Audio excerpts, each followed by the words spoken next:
为加速迈向2050净零排放的目标，台南市政府携手人口管理局共同办理净零转型、绿域无限南台湾绿能影响力行动论坛。会中针对循环转型、甲净零减碳作为探讨主题，集结中央部会、产业界、甲学术界重量级专家，共同破析绿色转型的路径，开启南台湾永续发展新篇章。不管是在水资源、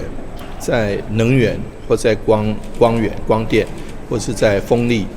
或是在这个甚至未来发展的氢能方面，我们都希望有更多的这个大家可以交换意见的机会，能够让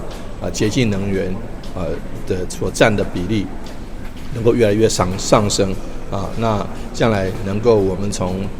这个严重消耗能源的国家，慢慢变成我们可以自己产生许多绿色能源的国家，那对台湾、对全世界都好。科学园区它不只是一个生产的地方，我们期待它在永续方面，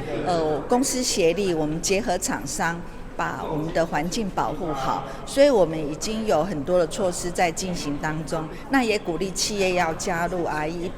还有 STVI 等等的承诺。我们希望在净零永续这一块，台湾是不要落后世界的，而且南科可以做第一棒，把这个环境做好。另外，为强化并展现具体成效，活动现场嘛有设定绿能甲循环应用成果展示区，展出多项企业创新产品甲研发成果，让有会者会当近距离体验绿色科技的实践成果。台南新闻张秀维采访报道。